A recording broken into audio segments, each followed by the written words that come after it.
Amigas y amigos, en el sitio de prescienza.com ustedes pueden encontrar la versión escrita de esta videocolumna que se titula ¿Con quién habla Claudia? Nadie después de un año puede negar la capacidad y habilidad, o como dicen los meritocráticos, las competencias que tiene para gobernar la presidenta Claudia Sheinbaum Pardo. Si quisiéramos hacer una analogía entre su desempeño en el ejercicio público y el de, por ejemplo, un deportista profesional y sobresaliente, observaríamos una buena condición física, por arriba del promedio. Observaríamos una excelente ubicación, o sea, siempre está en el lugar previamente planeado, tomando en cuenta las variantes que puedan surgir, como en estos momentos de tragedia en varios estados, provocadas por las lluvias, etcétera. Notaríamos el sentido de oportunidad para ejecutar un movimiento en el momento preciso. Los que gustan de anglicismos le llaman el timing. Por otro lado, muestra oficio de estadista en un alto porcentaje al momento de tomar decisiones. No pierde piso ni le ganan las emociones. También ha mostrado buenos dotes de estratega que seguramente le aprendió muy bien a su entrenador, Andrés Manuel López Obrador. Basta con rebobinar el discurso de rendición de cuentas del primer año que ofreció en el Zócalo el 5 de octubre y hacer un repaso al listado de reformas constitucionales y modificaciones a las leyes, la cantidad de proyectos y asignación de presupuesto en los distintos rubros, sin exagerar, es impresionante. Por mencionar algunos, los que competen a la soberanía energética, revirtiendo las aprobadas en el mandato de Peña Nieto, el impulso a la ley de amparo y otra que ante la amenaza del país del norte y el deseo de la oposición política antimexicana de que nuestro país sea invadido por aquellas fuerzas militares, Claudia Sheinbaum mencionó que en el artículo 40 de la Constitución quedó bien claro y detallado el siguiente párrafo. Comillas. El pueblo de México, bajo ninguna circunstancia, aceptará intervenciones, intromisiones o cualquier otro acto desde el extranjero que sea lesivo a su integridad, independencia y soberanía, tales como golpes de Estado, injerencia en elecciones o la violación del territorio mexicano, sea esta por tierra, mar o espacio aéreo. Cierre de comillas. Por supuesto que ella no actúa sola a su imaginación y criterio. El proyecto de país es un diseño para ser aplicado en un gobierno que emana del movimiento de la Cuarta Transformación, en el que hay muchas fortalezas, pero también debilidades. Hay errores, hay asuntos pendientes a los que no se les da el trato necesario. Las cifras y datos oficiales deben ser revisadas a diario y con minuciosidad. Hay fricciones y desencuentros en una diversidad que interactúa en dirección del cumplimiento de un propósito. Esta gobernanza de principios progresistas y humanistas no deja de tener su lado político y estar integrado por políticos de carne y hueso con intereses personales y con presiones de grupo. Mientras la científica incrementa su aceptación y popularidad, el aparato político, el partido y algunos personajes incrementan el rechazo y mala fama. ¿Cómo es esto? Hace algunas semanas, un reportero hidalguense preguntó a la presidenta en la mañanera cómo afrontar la corrupción en los municipios. Ella se limitó a responder que no se debe generalizar.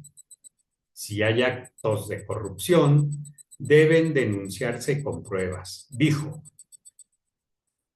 Por otra parte, un diputado morenista mencionó textualmente en una congregación religiosa, en una reunión, que el 70% del país está dominado por el narco.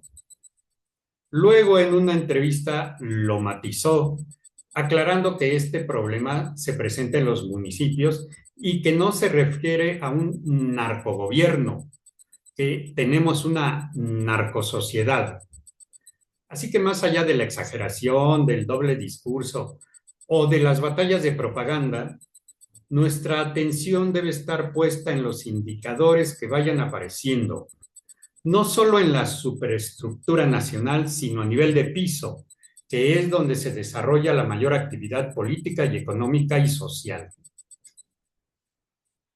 Si usted tuviera oportunidad de presenciar algunas conversaciones de funcionarios en un municipio de cualquier región del país, si pudiera escuchar ciertos intercambios entre diputados, senadores, entre burócratas de cualquier dependencia en los tres niveles, o de los mismos militantes de partido, si pudiera conocer las actitudes o una parte de sus aspiraciones, se sorprendería al comprobar que la relación con el proyecto de transformación es muy superficial o casi nula. Espero que se sobreentienda que no hablo de la oposición política de derecha como el PAN, el PRI o MC. Esos, como dice una periodista, ya no pintan en el escenario. En esta ocasión solo me refiero al espectro de la 4T. Los dimes y diretes sobre quién será la candidata o candidato para tal cargo en 2027 y en 2030, las disputas por los afiliados y el territorio entre grupos para ampliar un padrón de gente que pueda ser movilizada en su oportunidad, las tácticas para sabotear la reunión del contrincante o para causarle una mala reputación pública por medio de una nota periodística o en las redes sociales, son solo una pequeña probada de lo que se mueve detrás de esos rostros sonrientes, detrás de esas declaraciones tan audaces en las que afirman estar muy comprometidos y comprometidas con el país. ¿Y con quién habla Claudia entonces?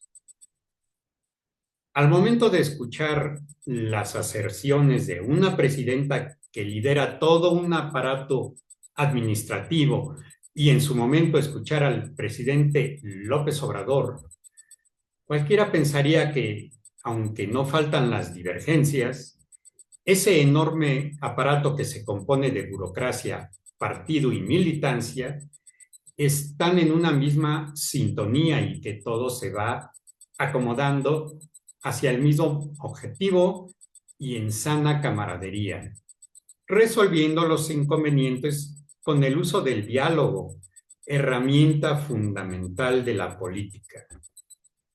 Este diálogo hoy tan distorsionado, tan falta de rigor y tan vacío.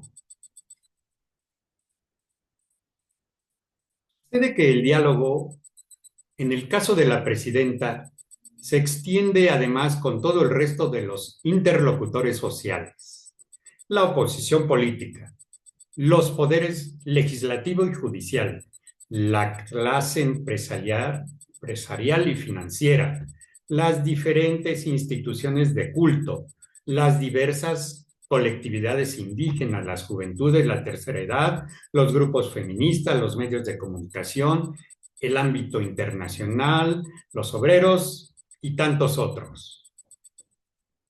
Y una vez más se comprueba que el diálogo más sólido y duradero que puede tener un gobernante es y será el que se establece con el pueblo, sea este tangible como en las ya tradicionales arengas en espacios públicos, a través de las redes o simplemente compartiendo un sentimiento. Una tesis doctoral acerca del diálogo del escritor humanista Silo se enuncia así, comillas, no existe diálogo completo si no se considera a los elementos predialogales en los que se basa la necesidad de dicho diálogo. Cierre de comillas. Es decir, si colocamos esto como un marco teórico, diríamos que entre aquellos que manifiesten el deseo de impulsar esta gran empresa que es la transformación de un país, deben existir unas mínimas condiciones de diálogo. Puede haber desacuerdo, coincidencias o discusiones acaloradas y aún con todo eso puede haber una conexión genuina. Pero otra situación que suele presentarse es una desconexión y desinterés del punto que se está tratando y en todo momento sobrellevar el intercambio en un ambiente de diálogo de sordos o un cada loco con su tema, como sucede actualmente. Este pensador latinoamericano, al defender su tesis, expuso: para que un diálogo sea coherente, es necesario que las partes, primero, coincidan respecto al tema fijado. Segundo, ponderen el tema en un grado de importancia similar. Tercero, posean una definición común de los términos decisivos utilizados. A la luz de los escándalos de corrupción o huachicoleo recientes, de los gastos suntuosos de políticos que exceden la justa medianía, por los fuegos que tiene que controlar la presidenta, por las constantes pifias, desvaríos o disputas entre integrantes del movimiento, por las correcciones de la plana que les tiene que aplicar, por todo esto y más, que desde los primeros tiempos en 2018 el entusiasmo inicial impedía distinguir. Ahora se evidencia que muchas y muchos que se posicionaron en cargos, territorios, incluso han ganado elecciones desde que AMLO y Morena arribaron al poder, están muy lejos de coincidir en la fijación del tema principal, que es la transformación y la revolución de las conciencias. Tampoco están interesados en limpiar las escaleras, en ponderar la importancia del tema objetivo de manera semejante con lo plasmado en los principios. Y finalmente, si los términos utilizados no son comunes en el significado que se les otorga, se entorpecerá el ejercicio de intercambio en definitiva. Las condiciones del diálogo son trastocadas por algunos factores, como son las intenciones previas que cada una de las partes activas esconde. Estas intenciones derivan de creencias, experiencias o valoraciones de acuerdo a la sensibilidad de la época que les toca vivir. Y en sus consecuencias prácticas, cada quien va en una dirección y utiliza algunas formas no muy éticas para llevar agua a su molino. Utilizan la traición y el golpeteo, aunque en lo superficial parezca que hay una perfecta armonía y entendimiento. Así están las cosas. Continuando con las argumentaciones doctorales de este filósofo, sí, comillas, el diálogo es algo vivo en el que el intercambio de ideas, afectos y experiencias está teñido por la irracionalidad de la existencia y esta vida humana con sus creencias, temores y esperanzas, odios, ambiciones e ideales de época son la base de todo diálogo, cierre comillas, entonces el diálogo, factor decisivo en la construcción humana, no queda reducido a los rigores de la lógica o de la lingüística. ¿Con quién habla Claudia? ¿Con quién dialoga? ¿Con legisladores que pendulean o zigzaguean, que un día amanecen con ganas de ser revolucionarios y al otro les ganan sus deseos e intereses? ¿Con gobernadores que desde ya preparan a sus huestes para el siguiente proceso electoral? ¿Con una cúpula de partido que no capta ni intuye un proceso, solo avanza y crece en términos cuantitativos de afiliados, pero en nada cualitativos? ¿O con un instituto de formación política que capacita a la gente para que sea votante, pero que confunde despertar de las conciencias con llenar la memoria de datos?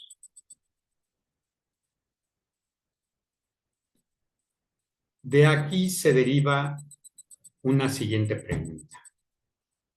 ¿Sobre qué se sostiene el proyecto de país con tantos embates internos y externos?